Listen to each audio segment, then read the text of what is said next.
মানিক ভাই, এই যে নৈতিকতার কথা বলছেন, পারিবারিক শিক্ষার কথা বলছেন, যদি সেই মাগুরার বাচ্চাটার কথাও যদি আমরা ধরি, বলা হচ্ছে বোন জামাইয়ের সহযোগিতায় পিতা ধর্ষণ করেছে, মানে ছেলের সহযোগিতায় বাবা ধর্ষণ করেছে। বিষয়টা আসলে শুনতে কেমন লাগে?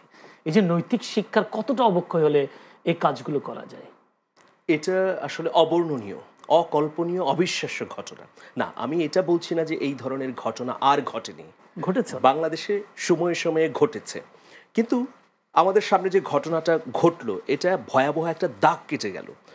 আমি যেটা সবসময় বলার চেষ্টা করি যে, বা বলছি এখন সোশ্যাল মিডিয়ায়, যে বাবা মাকে অবশ্যই সতর্কতা অবলম্বন করতে হবে শিশুদের ক্ষেত্রে, সেটা নারী হোক বা পুত্র হোক, ছেলে হোক, মানে কন্যা অথবা পুত্র যাই হোক না কেন। যেমন আপনার স্পর্শের বিষয়ে, ভালো স্পর্শ মন্দ স্পর্শ, আপনাকে এটা বোঝাতে হবে আপনার সন্তানকে যে কোনটি মন্দ স্পর্শ।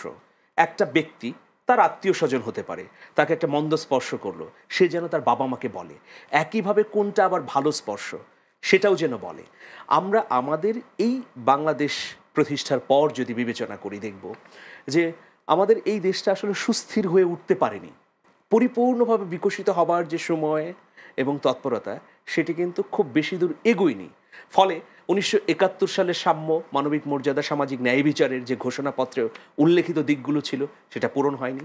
আবার 90-এর গণ অভ্যুত্থানের পর দেখুন 3 দলীয় জোট যে রূপরেখা দিয়েছিল সেটাও হয়নি।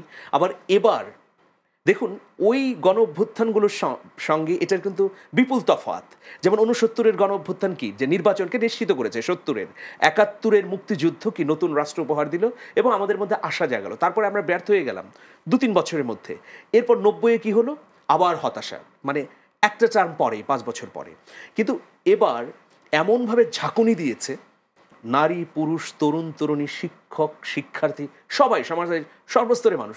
দেখুন এমন কোনো মিছিল নেই যেখানে অগ্রভাগে নারী নেই। আপনি জুলাইয়ের অভ্যুত্থানের চিত্রগুলো দেখুন। কিন্তু আপনি যেটা বলছেন যে অবক্ষয়টা, এই যে অবক্ষয়টা কেন, তাহলে কেন? একটা হলো মনোজাগতিক অবক্ষয়, পুরুষতান্ত্রিক আধিপত্যবাদী চিন্তা।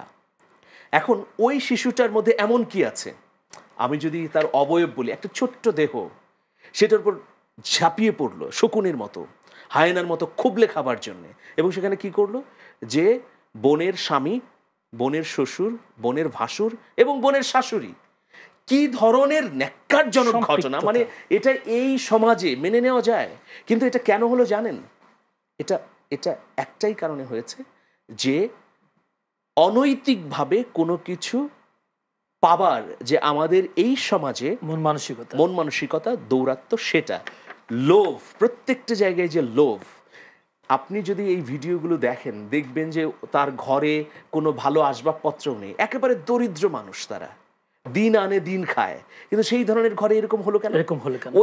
ওই যেখানে এই উপাদানটা আছে, তার পাওয়ার, সেটাকে সে যে কোনোভাবে কুক্ষিগত করবে, পেতে চায়। এবং আরেকটা বিষয় জানে যে এখানে কোনো বিচার হবে না, এটা বদ্ধমূল ধারণা। কি হবে, যে কারণে তাকে মেরে ফেলারও চেষ্টা করা হয়েছে, যে মেরে ফেললে তো এটা একদম ব্ল্যাক আউট হয়ে গেল। তো এই যে প্রবণতা, এর বিরুদ্ধে আসলে আপনি যেটা বলেছেন যে গণ অভ্যুত্থান হয়েছে, কিন্তু অন্তর্গত একটা জাগরণ প্রয়োজন।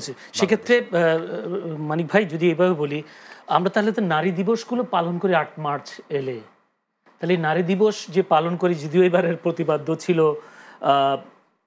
নারীর অধিকার, সমতা, ক্ষমতায়ন, কন্যার উন্নয়ন, এই কথাগুলো কি আসলে আমরা কথার কথা পালন করি? দিবসগুলো আমরা কথার কথা পালন করার মতো করি? আদৌ কি আসলে নারী দিবসটাকে আমরা নিজের হৃদয়ে ধারণ করতে পারছি? হ্যাঁ, বিষয় হচ্ছে যে এই দিবসগুলো যে পালন হচ্ছে এটা ইতিবাচক। ওই দিবসের দিনেই রাতে ঘটনা ঘটল, এটা নেতিবাচক না। কিন্তু আমরা সাধারণত কি জানি, যে আমরা কথা একটা বলি কিন্তু কাজ সেটা করি না। আপনি যেটা বললেন যে এখানে আওয়ামী লীগ, বিএনপি, তারা নারী নেত্রী প্রধানমন্ত্রিত্ব করেছে, তাই না? প্রধানমন্ত্রিত্ব না, প্রত্যেকটা অফিসে যদি নারীকে বসিয়ে দেন সিইও হিসেবে, তাও এটা দূর হবে না যতক্ষণ না পর্যন্ত আপনার সাম্যতা, ন্যায্যতা প্রতিষ্ঠা হবে এবং মনোজাগতিক যে পৈশাচিকতা সেটা দূর হবে। এটা দূর করার জন্য সমাজকে ধীরে ধীরে প্রস্তুত করতে হবে, বয়ান তৈরি করতে হবে এবং মানুষের মগজে গেঁথে দিতে হবে যে দেখো, এটা তোমার সীমা, এটা তোমার পরিসীমা। তোমাকে নারীর অধিকার নিশ্চিত করতে হবে প্রত্যেকটা অফিসে। আপনার আমার অফিসে একটা নারী, একটা মানে ঘরের পরিচর্যাকারী ধরেন, কাজের কর্মী, তাকে আমরা কত বেতন দিচ্ছি? তা আমি ধরেন কত বেতন দিচ্ছি তাকে, সে ঘর পরিচর্যা করছে, পরিষ্কার পরিচ্ছন্ন করছে, অল্প কত 2000 3000, কিন্তু ওই কাজটাই যদি একজন পুরুষ করতেন আমি নিশ্চয়ই 10,000 টাকা দিতাম। তাহলে আমার মনের মধ্যে তো একটা বৈষম্য তৈরি হয়ে আছে। ধন্যবাদ।